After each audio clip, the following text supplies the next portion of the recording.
பாத்தீங்கன்னா முறுக்கு பொடியிலேயே நான் வந்து இந்த இடியாப்பத்துடைய அச்சை போட்டு இப்படியே புழிஞ்சு வச்சுட்டேன். மாவு ரொம்ப சாஃப்டா இருக்கிறதுனால நமக்கு வந்து புளியறதும் கொஞ்சம் ஈஸியா இருக்கும். ரொம்ப நேரம் நம்ம கிண்டிட்டோம் அப்படின்னு சொன்னா மாவு ரொம்ப ஹார்ட் ஆயிடும். அதுக்கப்புறமா வந்து புடியில வரவே வராது.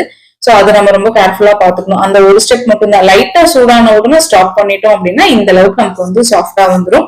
நான் மேக்சிமம் பாத்தீங்கன்னா இந்த மாதிரி ஒரு சாப்பிடுற தட்டுல எண்ணெய் தடவி அதுல பூரா புழிஞ்சு எடுத்துட்டு ஒரு இட்லி பாத்திரத்துல தண்ணியை கீழே வச்சு கூட நம்ம வந்து ஸ்டீம் பண்ணிக்கலாம். அப்படி இல்லைன்னா ஒரு பேன்ல தண்ணி ஊத்தி கீழே ஒரு சின்ன கிண்ணத்தை வச்சுட்டு அதுக்கு மேல இந்த பிளேட்டை வச்சு கூட நம்ம வந்து ஸ்டீம் பண்ணி எடுத்துடலாம். சோ நான் பாத்தீங்கன்னா இன்னைக்கு ஒரு 5 to 6 பிளேட்ஸ் வரைக்கும் இந்த மாதிரி போட்டு எடுத்தேன்.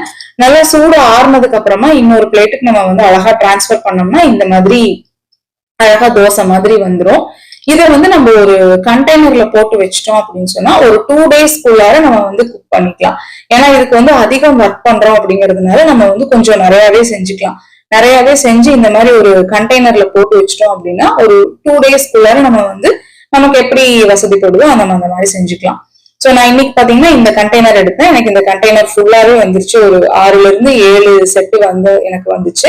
சோ இப்ப நான் இதை செஞ்சு அப்படியே தூக்கி ஃப்ரிட்ஜ்ல வச்சிட போறேன். நெக்ஸ்ட் டே பாத்தீங்கன்னா இதுல இருந்து கொஞ்சத்தை எடுத்து ஸ்வீட்டும் காரமும் பண்ணிட்டேன்.